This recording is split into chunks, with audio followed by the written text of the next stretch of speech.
Hey dudes, it's Jeff the Alien coming to you from outer space, and you're listening to the Weird Minds podcast hosted by my boy, Cory Hollow. Enjoy the show. So, First of all, thanks for having us. No, yeah, thank you guys for coming on. Absolutely. No problem. So how you guys been? Crazy. So we got Jeff Stasi and Rick Lancaster, right? Lancaster. Lancaster. There we go. Hell yeah. So tell me about Extraction Point. Well, what do you want to know exactly? Everything. Yeah, exactly. Everything. I want to hear everything. So we formed in 2018, started seriously jamming in about January, put out our first record in 2019, Purification Through Hatred. Hell yeah. We went through a couple lineup changes. Then in 2020, we put out a single called Force Compliance, which we have a video for on YouTube as well. Fuck yeah. Then I think 2021, we released our cover of Cocaine by Eric Clapton. Fuck yeah. On digital streaming platforms only due to licensing and all that expensive kind of give me money stuff. Yep. And then we went through some more lineup changes in 2022. And again, licenses recently. And then we recorded a new single that's supposed to be out, I believe, October, towards the end of October. Hell yeah. We've got a lyric video accompanying it as well. I mean, that's pretty much. Can you say what the song title is? It's called Return Fire. Fuck yeah. Hell yeah. Wait, can you say what the song's about? It's basically How we're at each other's throats. what? How everybody's at each other's throats. Yeah, basically it's how everybody's at each other's throats, basically, and you kind of have enough, and you just end up snapping, almost kind of like. Yeah. It's not political, but it's very down the middle, and the listener could take it how they may. Yeah, you're not talking about politics specifically, but you're just talking to the people like, I'm tired of this division. Why can't we just like, you know what I mean? Yeah, that unity. Yeah, hell yeah, that's awesome. Pretty much, yeah. Hell yeah, that's so fucking cool. Can you guys tell some more about the first album? It was done, I think, February through April at Pressure Wave Studio in Braidwood, Illinois. Hell yeah. By Sean Johnson, who plays in a band called Backlash. Okay, hell yeah. It's another local band from the Chicagoland area. Hell yeah, you have to get me in contact with them. Yeah, fuck yeah. Absolutely. And then we played a bunch of shows with that. Like we toured on that. We played Wisconsin, Indiana, Southern Illinois. We opened for who was it? I want to say it was Green Jelly, Battlecross. Fuck yeah. Love Green Jelly. Hell yeah, they're a good time, man. They're always fun. Big party band. Fuck yeah. Absolutely. Let's see. It's 8 songs on that record. Yep. Oh yeah, what are the songs about? Is it like one full kind of concept story, or is each song kind of its own individual thing? It's all over the place. Honestly, yeah. I'm not the best person to be asking about what the songs are about because I didn't write the lyrics. Okay, that's more my singer's job. But our first single for you, then what do the songs mean to you guys specifically? The first single that we released that we did a video for as well is called Skanko. You can imagine what that's about. Essentially, a girl basically screwing you over and addicted to drugs and choosing that life over the good life, and how you're getting fucked over basically. Hell yeah. What about you, Jeff? Great. Skanko's obvious to me. Trenches, kind of a little bit more of a warfare thing. Okay. What is it? Grave's about Embrace the Grave. Embrace the Grave is kind of like, Carpe Diem is the really big theme about that one. Okay, hell yeah. Which to me, that's one of the most fun songs to play live. Fuck yeah. There's a breakdown at the end that kind of just Get the crowd hyped. goes, and Fuck it's yeah. one of those. Yeah, it's one of those things you could see people just going crazy to. Fuck And yeah. So what kind That's of genre ahead. do you guys put your guys not to put your guys on, I don't want to put you guys I don't want you guys to put yourselves in a box, but what kind of genre do you guys typically kind of play into, or pull a lot of themes from, or kind of have like a base from? so we're kind of basically, we call ourselves death punk groove. Ooh, It's a fuck little bit yeah. of everything. So Hell there's yeah. no, I joke that you can kind of, when you listen to the songs, you're like, hey, they're listening to, Slayer this day, or they're listening to Hatebreed this day, or listening to, I joke that there's songs, every element of what everyone listens to is kind of mixed in that pot. There's no there's nothing that sticks out more than the other. Put it that Hell way. yeah, that's so fucking. I've honestly been seeing a lot more of bands doing kind of that thing instead of just being like, metalcore or death metal or Correct. one kind of specific kind of genre. They've been mixing it more and just kind of having that real crazy. And now there's so many genres that like, hey, you're right. You can pigeonhole yourself into one thing, but at the same time, playing one song can change that whole dynamic. In and of Yeah, itself. exactly. And there isn't one that everybody's got their own things that they listen to. And music in and of itself, you look at it two ways. It's a place and time.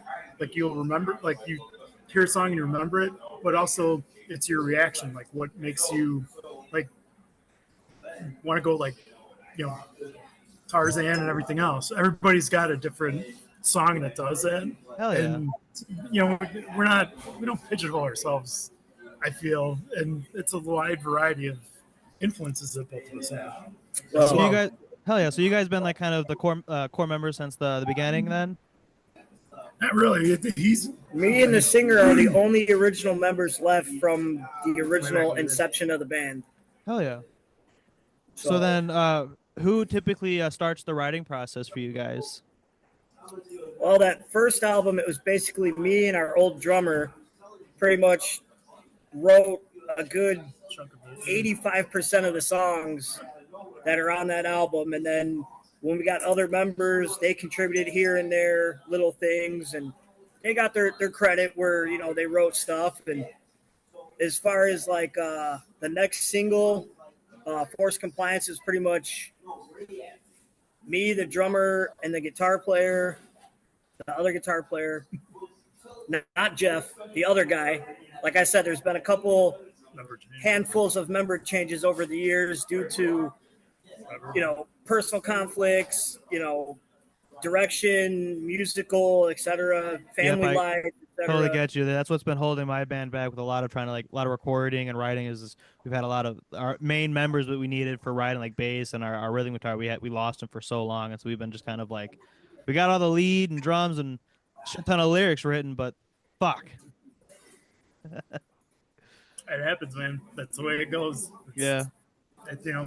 Sometimes people grow away from it, and sometimes people change as well. Situations change. Yeah. And it's a matter of also just how much you want to put into it is the other thing too. Exactly. We just got we just filled in our bassist position, and we're still working on. We have a new guitar player that's been kind of hanging out with us and jamming a lot and learning the songs and stuff like that. It's been so fucking fun. We just our bassist just graduated from a music conservatory in our state in Ohio, and there was like a gazebo on their in like one of their parks that has like a bunch of fucking power outlets that it's like a bandstand. And so like, hey, let's go do you a guys played there. Yeah, so we have a show coming up here on Tuesday. So we're like, let's go fucking do a random surprise pop-up show, and it was fucking insane. I am still fucking sore from it. Oh, I bet that had to be crazy. It went so much better than we thought. Our bassist and drummer were just grooving Nirvana songs for like an hour while we were setting up, and so it just started drawing people in. We're like, hey, we're gonna start around 2:30, and then they all came back, and we had like 3 mini walls of desks. It was fucking insane. Nice. See, that's what we should do. Like, I know a place in Downers that would be perfect for that. We have like 4 head rush stage monitors that we use for our guitars and vocals, and we just used an interface to run the vocals through, and it made it stupid easy. Nice. We're trying to convince everybody to go the digital age as well, because it's so less of a pain on our back. And Exactly. Yeah, you don't have to carry a big ass fucking cab and head on the stage. It takes so much less time getting on and off stage. Your pedal board and everything else, it's all in one thing. Yeah, And it's so insane. Much. Our guitarist just bought a new one, and it's the same kind of it's the same company that made the speakers. It's Headrush, but the amount of he can run 2 different guitar tones out of this fucking board, so he has technically 2 guitars playing through one guitar. And I'm like, what? That's pretty sick. Yeah, it's so we're planning on taking multiple of the head rushes with us on stage, so we can have that not only PA cross stereo sound, but also the live stage stereo sound. Hell yeah. That's going to be awesome, too. Yeah, it's going to be sweet. I'm so excited. This is going to be our first show. We're going to be able to pull it off, and it's going to be sweet. Nice. What type of, profile stuff do you use? Say again? What type of, profile do you use on the head rush and stuff like that? Oh, that'd be a question for him. I'm a singer, so I am the most non-knowing. For a producer, I know nothing on gear. I know sound. I know how to make stuff sound good. I know how to twist a knob. Microphone. Yep, I show up with a microphone, and I know how to twist a knob to a certain degree to make it sound right.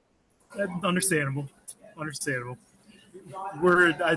Ricky and I are the gear nerds of the band. Hell yeah. Hands down. So you guys all analog boards? Hell no. No.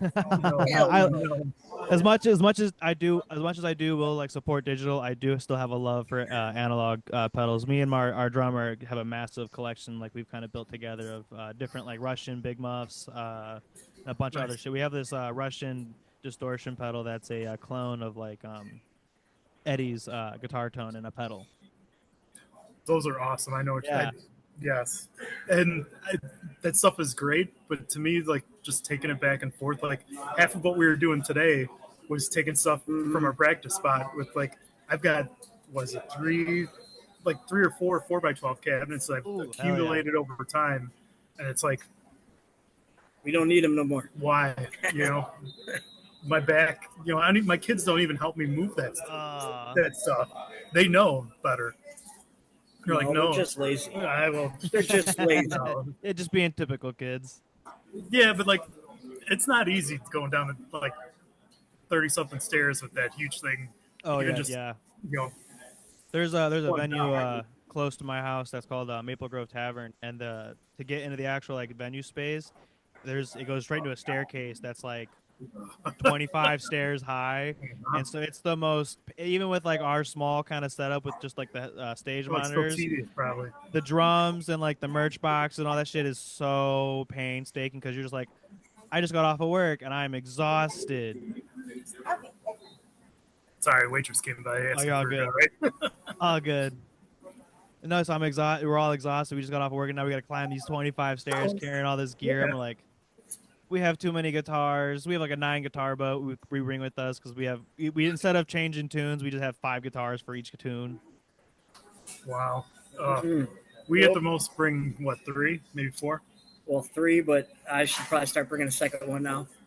We've been lucky. We haven't had any really tragic things breaking on us. Just little stuff here and there. I flop around on stage a lot of times, so I always end up accidentally stomp on one of his buttons for a different pedal, and I always end up turning it off or switching to a different tone. It's fucking hilarious. It'll be dude, what the fuck, mid-set? I'm my bad, I didn't mean to do it. And that's the funny part. It's crazy. Which one did I hit? That's the harder part, remembering what you did. I've done that before, though. And, it took him 15 minutes. I'm fuck, what do I talk about? We were supposed to play a song right now.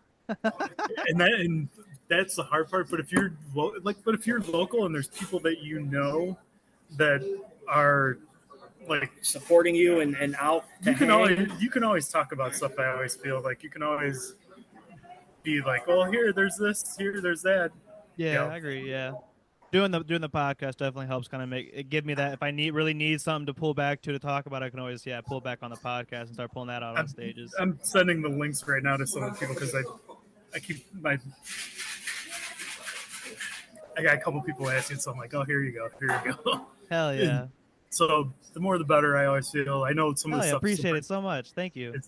Dude, no worries, man. You're in the same boat as we are. So, hell yeah. We can only, you help me, I help you the same way, Hey, that's exactly how I look at it. That's how the music scene should have always been from the get-go. And you definitely see it a lot more nowadays of bands, becoming more of a community and helping each other and instead of being like trying to compete with each other, they're just like, hey, instead of being enemies, let's be friends and book shows together and do these.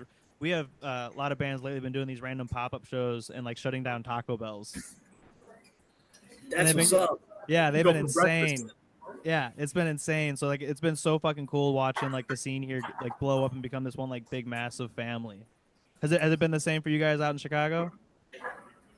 Yes and no. Like, there's a handful of bands that like we network with and show swap with, but there's also, like the city crowd and like the suburbs crowd, and they won't really intermingle that well.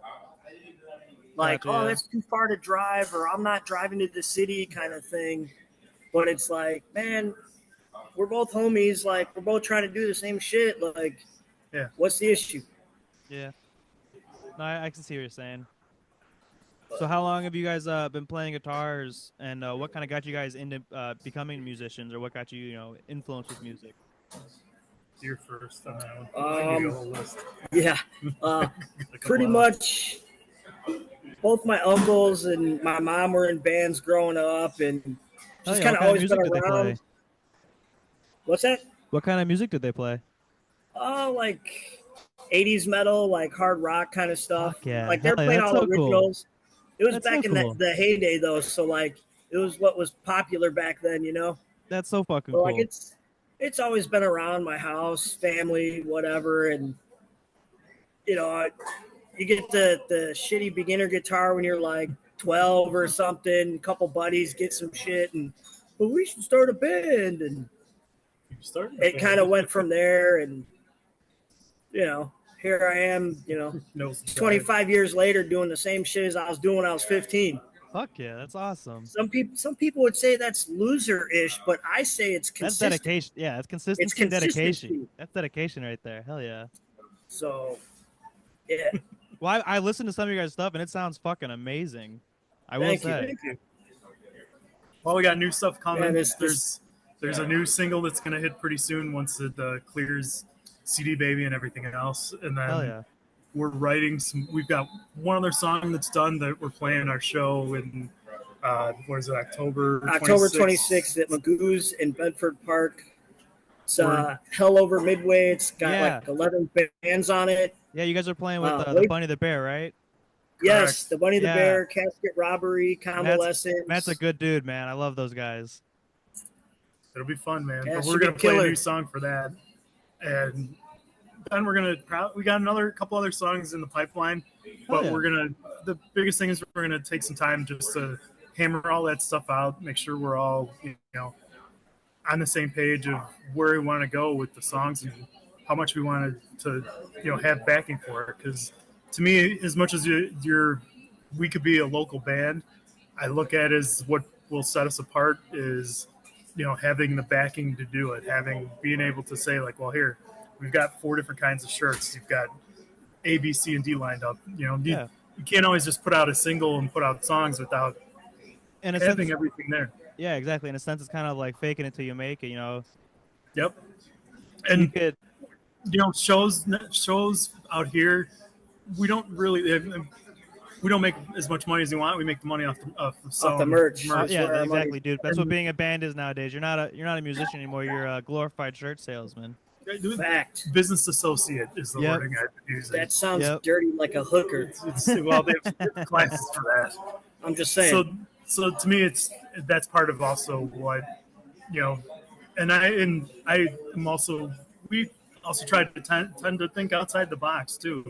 There's a lot of bands that are in this area, and to me, sometimes there's things that have to set us apart. First one has to be live show. Second, to me, has got to be merch, and then just I also say like surprises that people don't always foresee coming, or have something that somebody doesn't have or doesn't do, like a surprise cover or like just something random. You know, and so many times where we've seen bands live that we've played with and we know what they're doing. I always feel that only goes so far when you're only a local band. And even some of the major bands that I've seen, you know, how many times have you seen, you know, band A and they're like, oh, watch this, he's going to say this before this.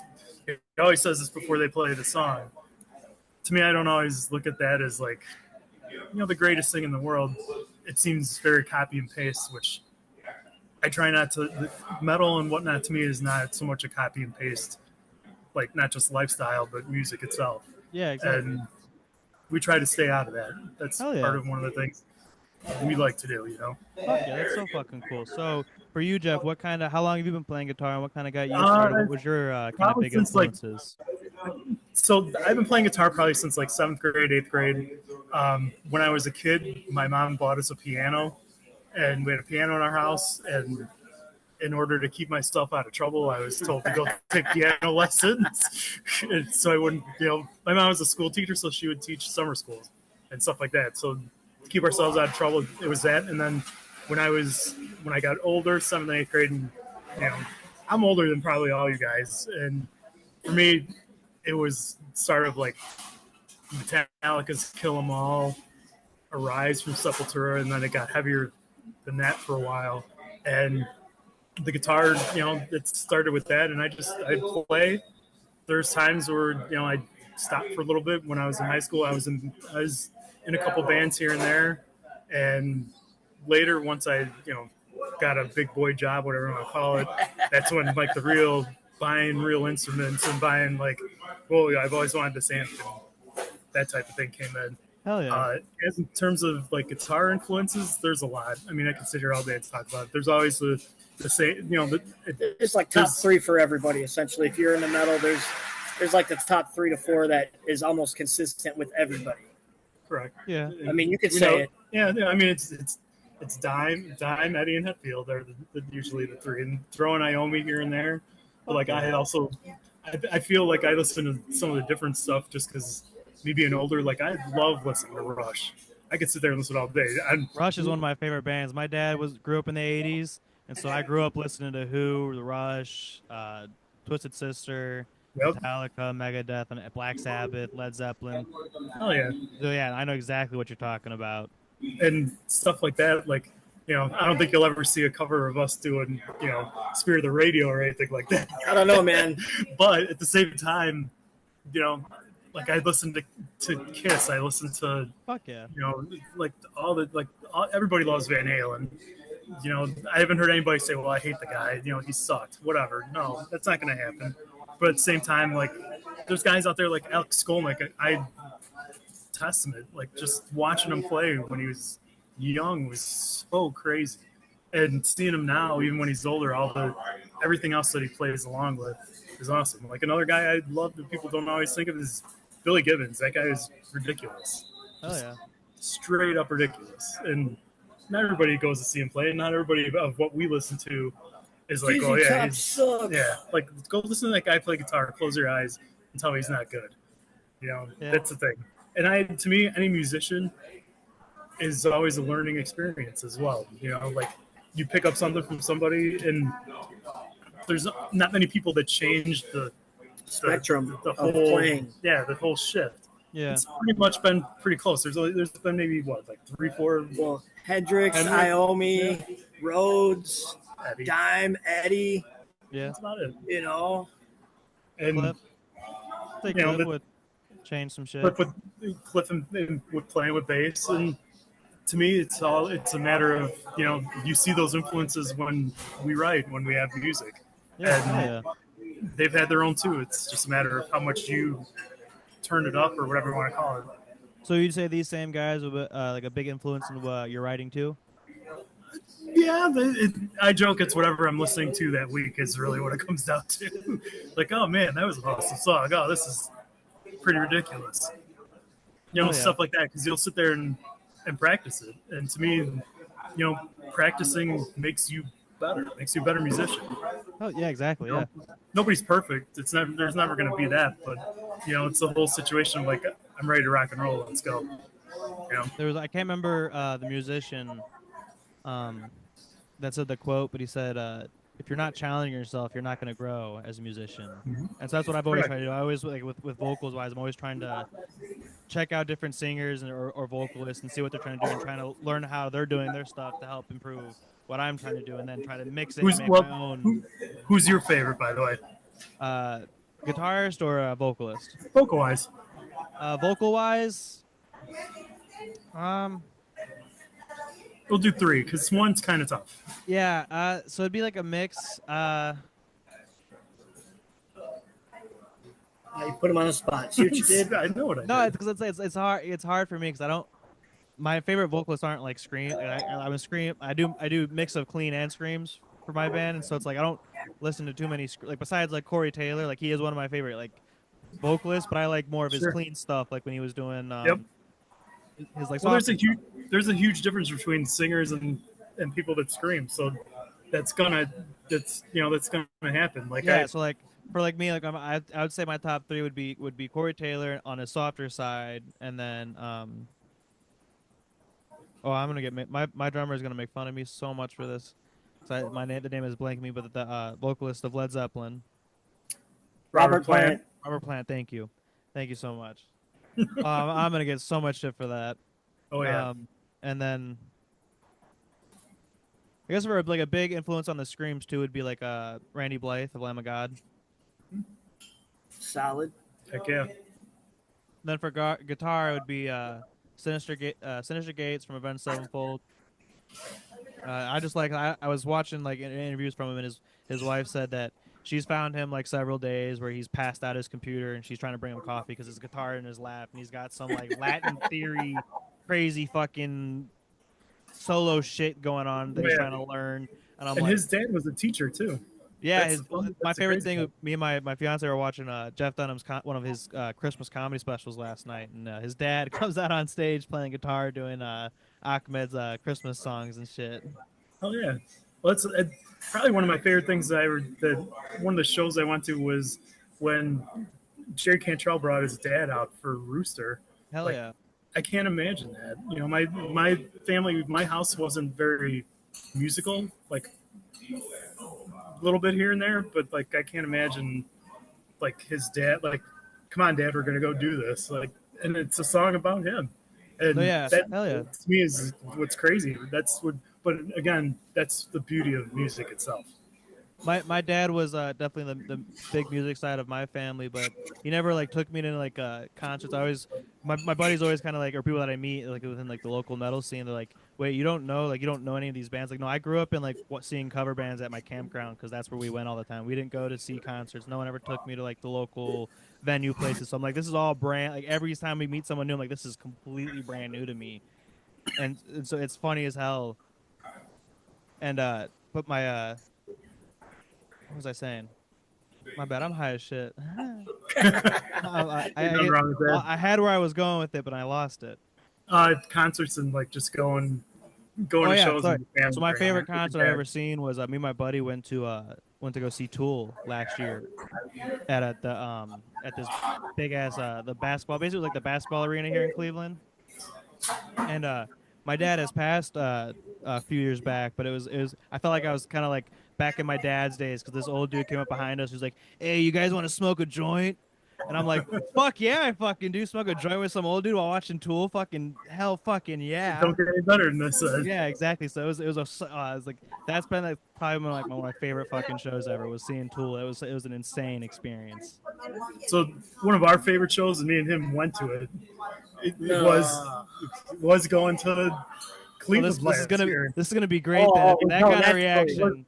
Not the Jaeger story. No, we're not going to get into the. We went to Cleveland. We can get into the Jaeger story. We'll get there. We'll get there. We went to Cleveland last year to go see Chimera at the Agora. Ooh, hell yeah! Freaking they're so sick. And hell both yeah! Us, even before we even started jamming, like that was one of the first things we would talk about. And those guys are ridiculous, and they're all super nice dudes too. Fuck yeah. We met them afterwards, like melt and all that, and so cool. And hopefully they tour, but yeah, the Jaeger story is also a fun. I'm not gonna bring that up. I already done brought it up, man. You can tell the story then. That's fine. So, quick little side Love note. the crazy stories. Come on now. I won tickets to Megadeth, El Nino, and Biohazard out in Springfield. Hell yeah. And was it Springfield? No, it was Normal. Bloomington Normal. Oh, Bloomington Normal, whatever, same difference. Down south, Southern Illinois. So we go out there and we bar hop a little bit before the show, whatever, no big deal. We get to the show, we start drinking, as you do, little slow, One place cheaper than the other. And then we're making friends with local cops, asking them where to go after, we're like, we're not from here, where do we go party? Where's the cool metal bars? And they're it's like, a college town. Go here afterwards and whatever.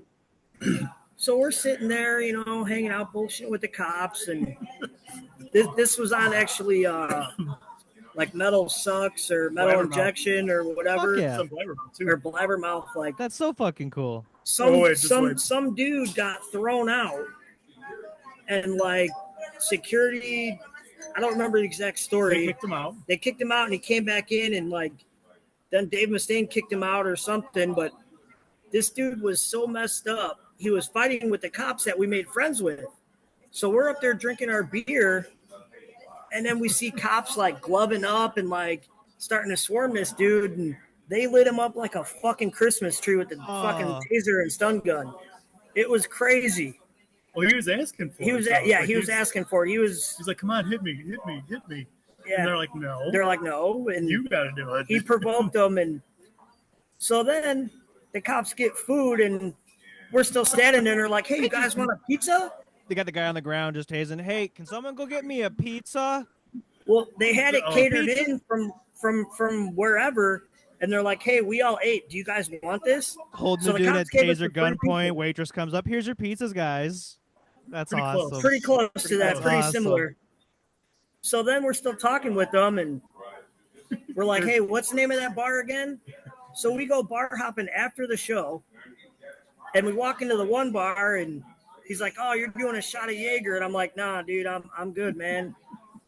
So he had the whole bar making fun of me because I wouldn't do it. Literally the whole bar. And I'm like, I would never do that. Dude, I got to do it. So we have a bar we always go to, and every time we bring someone new, we always make them get the shot called the cum shot. Do I want to know? It's like a cream liqueur kind of shot. It's like a cinnamon cereal milk. It just looks like it's just all white and creamy. So needless to say, did a Jaeger shot and started doing Ruppelmans and went to some other bar and more Jaeger and I think beer. 2 more bars after that. All the bars are closing. He's like, we're going to Denny's. I'm like, sweet. I'm a fat kid. I'll smash some pancakes. Hell so yeah. I ordered my pancakes, and I'm like, I'll be right back. I never came back. Famous last words. I never came back yet. What is this, Scream? Famous last words. And so he eats his entire meal, finds me in the bathroom on the floor, hugging the toilet.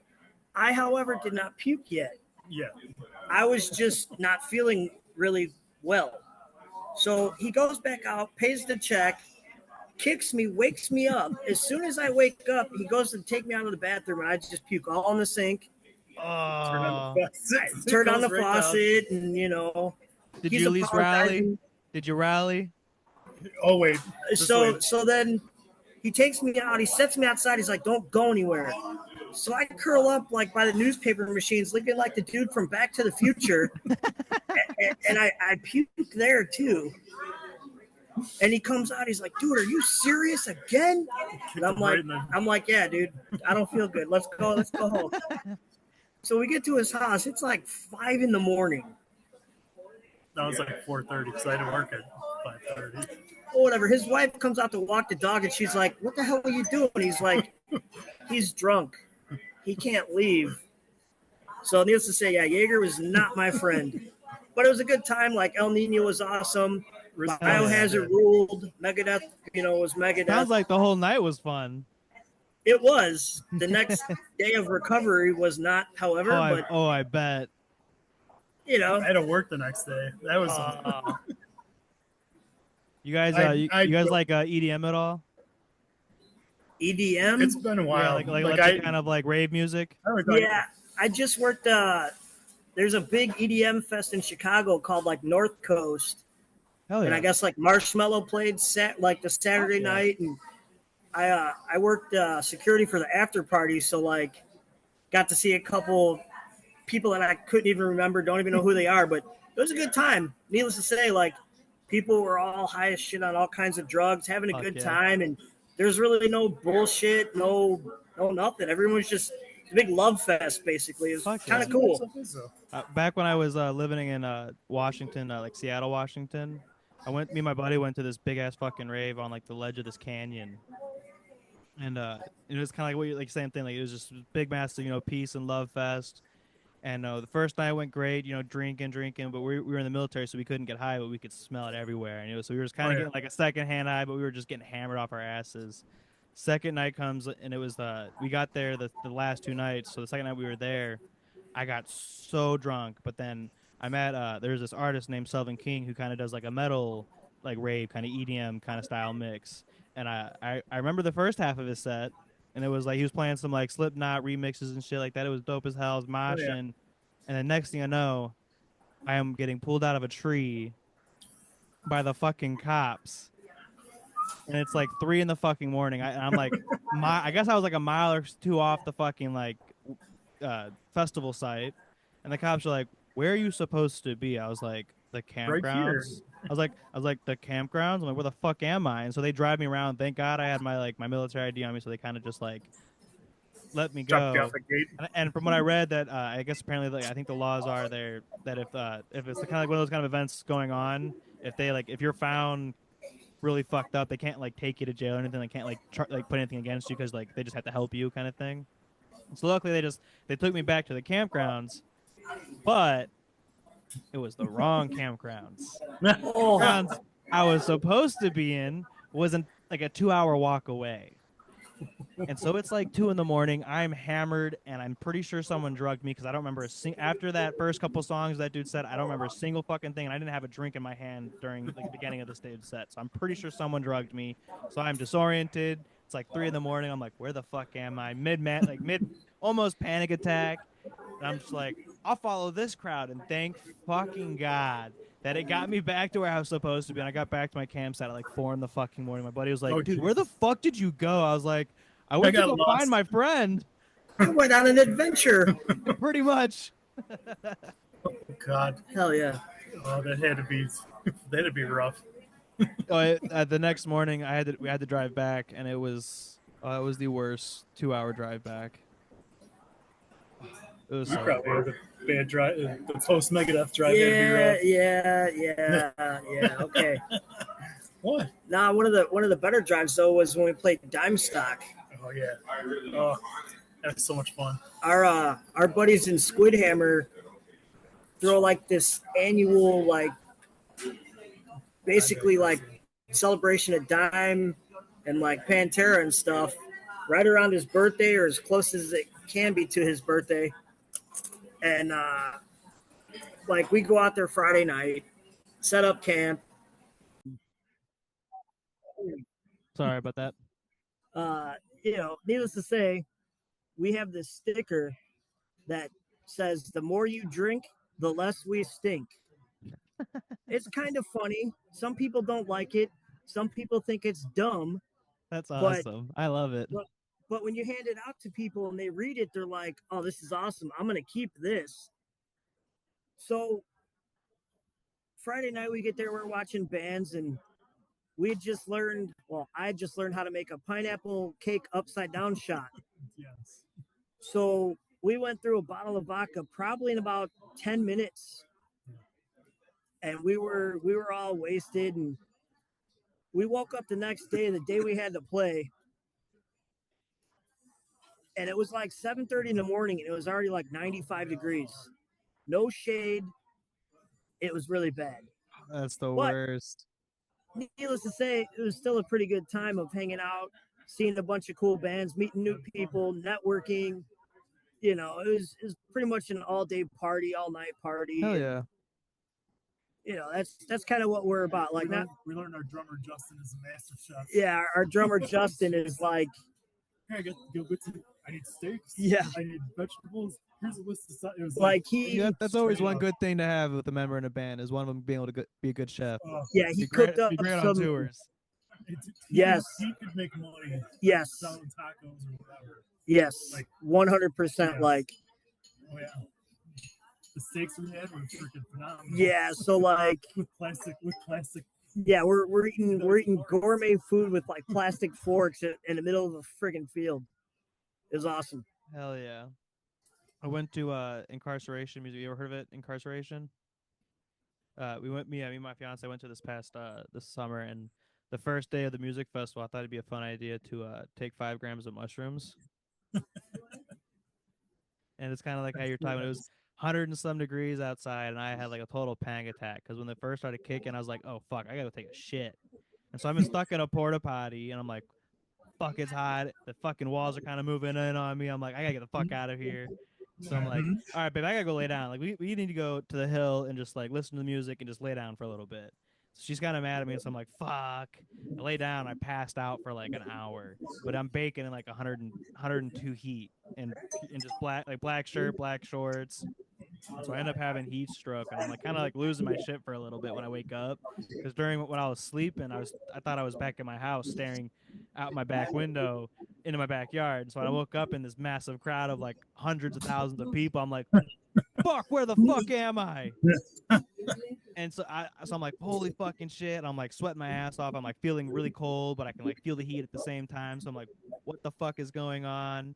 So like she's trying to find me some water. We finally get to the med tent, and we go inside, and Chelsea Grin was playing before I walked into that med tent. And so as soon as I get in there, someone comes getting like dragged in, and their fucking ears like hanging off the side of their fucking head. I'm like, what the fuck? So I'm like, holy fucking shit, I don't want to fucking see this. I'm just staring at the ground. I walk up to the table finally to talk to the medic, and he's like, what do you need? I'm like, I just need, some like water. I just need some like get out of the sun for a little bit and like collect myself. He's like, all right, here's a water. Go sit. Here's the chair over there. He's like, what's your name? I was like, I'm Cory. Blah, blah. He's like, how old are you? I was like, I'm 21. And my fiance just looks at me all like, you fucking idiot. You're 23. You turned 24 on Tuesday. And I'm like, wow. Oh yeah. And I'm like, wow. The guy just looks at me. He's like, how fucked up are you? And I'm like, I'm high on mushrooms. I'm sorry, man. And he just starts crying, fucking laughing. And so I would be too. It was hilarious. And finally, once I got some water and everything kind of like leveled down, I was good for the rest of the day. But that whole first like couple hours of that festival was just like, fuck. Heat stroke is no joke, man. I'm like, yes. I'm the most pale skinned person. I'd burn in like 20 minutes. So I get it. I've been places where it's like I just need to lay down and just chill for a minute. Yeah. And I can only imagine being in a place like that and going nuts. It was insane. So a couple things. I know you wanted to bring up some show stuff too. Hell yeah. Oh yeah. Coming up because we've got the Hell Over Midway. We're playing it. Yeah, that's Saturday, October 26th at Magoo's in Bedford Park. It's with Rosa Demise, Beheading the Icon, Saving Vice, Fight from Within, The Fiction We Create, Convalescence, Casket Robbery, The Bunny the Bear, 9 Dead, and what does that say? Ignominious, I think it is. Hopefully I'm not butchering that. I think it's ignominious. Ignominious. I think ignominious. So they're from Ohio. I know the guys. I'm the same way. I can never figure out how to pronounce their names. It's like, yeah, I think it's like ignominious. Saying, like hopefully I didn't butcher it too bad, but yeah, I probably did. They could take it up with me at the show. But yeah, I mean it should be a good time. It's all ages show. Doors are at noon. Show starts at 1. A lot of homies are playing. We played with the Convalescence numerous times. Keith and the boys, and a bunch of solid dudes in that band, and it should be a good time. Like we're gonna be playing a new song that we never played live before. Also, a couple surprises in there potentially. Ideally, if it works out, we'll see. We're gonna be playing the new single, which is again "Return Fire," which should be out at the end of October on all the major streaming platforms. You name it, it's gonna be on it. There's way too many to name. I'm not even gonna try because I'm lazy, but I admit it, so it's okay. We'll have a pre-save link for Spotify and all that stuff as soon as as soon as it gets finalized. We'll start dropping all that. Also, if you go to extractionpointofficial.com, you can keep up with everything that we're doing. It's got all of our music videos on there, a bunch of behind the scenes stuff, links to all of our socials. We're on just about everything: TikTok, Bandcamp, Instagram, Snapchat, Facebook, obviously, Reverb Nation. I think I'm missing a few, but Bands in town. yeah, we've got all our bases covered, or at least try to. Hell yeah. So, I mean, that's pretty much the only thing we got going for the rest of the year that we're booked on so far. If something comes up, cool. If it don't, that's cool too. Fuck yeah. So, yeah. Let's see what happens. What are you guys saying? I was saying, like, you made me think of an idea for a pop-up show. Hell yeah. Just there's a band shell near the town I grew up in. I just don't know the electrical or like who you got to talk to. Oh, yeah. So you guys are all originally from Illinois or Chicago area? Yeah, I'm pretty positive most of us are. I think. Yeah, and we're all spread out to begin with as just for practice. Like I'm in Joliet, basically. Romeoville's right next to it. He's up in Elgin. I don't think he knows where this is. All right, so all over Illinois. We'll put it that way. We're spread from Chicago. We're spread anywhere from about an hour to 2 hours out every direction, essentially.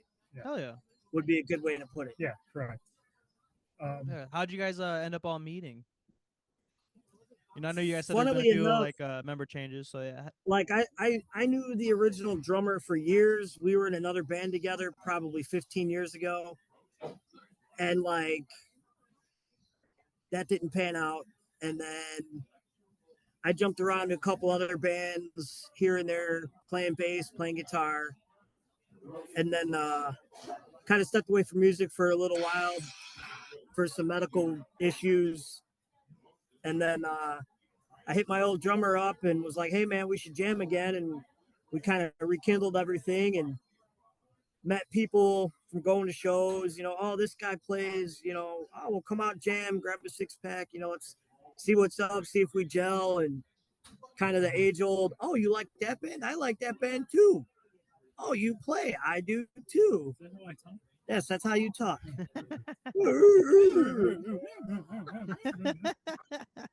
Fucking idiot. Like an old car. Oh, shit, man. It's funny, though. But, yeah, I mean, as far as the lineup we have currently, Jeff brought in the bass player. Went to high school with him. He was my old roommate. Me, our friend Ed Foss, who does local photography for just about Everybody. From punk to metal to whatever. I've known him since I had hair, so he suggested me to go jam with them, and that kind of started our relationship, if you want to call it, whatever. You gonna buy me dinner first? I think I just probably did. Yeah, isn't that what's going on right now? It was the Right? Mexican restaurant. Let's say tequila makes your clothes fall off. There's still some. They can't see that. Ooh, that looks delicious. Hell yeah. I killed most of it, so I mean. And I mean, our singer Cody's been around playing in bands for forever. Yeah. So it was kind of a no-brainer.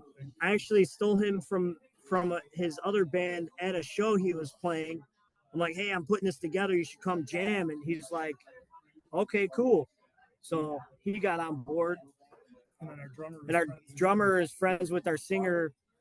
And that's kind of how he got involved. He was out in LA for a couple years doing the music thing. Fuck yeah. and ended up moving back and wasn't really looking for a band per se, but it just kind of fell in place and it works. So Fuck yeah, that's awesome. I can't complain. That's kind of how I started with doing vocals with this band. We originally had me as the rhythm guitarist, but we couldn't find anyone to do vocals. No, like, people that we wanted to were already in a project and didn't like they wanted to, but didn't have the time. And so I'm like, our lead guitarist tried out one time. He's like, I don't want to do full on like I'll do backup vocals, but I don't want to do full like fronting kind of stuff. And I'm like, fuck it, I'll try something.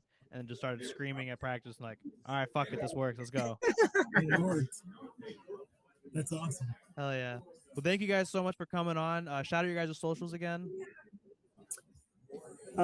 Shit. Extraction Point Official. Yeah, Extraction Point Official, I believe, is the Facebook, Instagram, TikTok. Our website, Yeah. Our website would be literally the easiest to go to. It's got all of our links. Like I said, it's got all of our music videos. And our music's up there too. Yeah, it's actually got all of our released music up there. Hell yeah. Basically, it's a one-stop shop. The only thing we don't have up there yet is like a merch store, kind of, which we're currently working on, just to kind of make it easier so people don't have to look around for everything. But yeah, extractionpointofficial.com would be the place to go for all things Extraction Point to make it easy, essentially. Fuck yeah. Oh yeah, well, thank you guys so much. You guys got a show coming up. You said October 26th. Yeah, October 26th, Hell Over Midway at Magoo's in Bedford Park, Illinois. It's like an 11-band bill, all-day show. Doors are at 12. Show starts at 1. It is all ages. And they can get tickets at your guys' website as well. Facebook has got it. Yeah, Facebook has it, and I believe the website has it. Hell yeah. Hell yeah. Well, thank you guys so much for coming on. This has been a fucking blast. Thank you for having us. Yeah, I would love to have you guys on again whenever you guys can. Absolutely. Fuck yeah. Shows too, man. Yeah, man. Got to set up some show swaps, man, for Dude, sure. That'd be fucking awesome. We would love to. We're always down for traveling. We actually, before we even started playing shows, we got random chance to go do a radio show out in Chicago. It was like. Do you remember what station? I believe it was 94.5 FM or AM, something like that. I can't. I'd have to. I'll send it to you guys and I'll tag it in the show notes below and I'll send it to you guys. I have them still followed on Facebook. Hell yeah. Cool, dude. Hell yeah. Sweet. Hell yeah. Thank you guys so much. Yeah, appreciate it. Thank you for having us. Yeah, see you guys. Have a good one. You as well.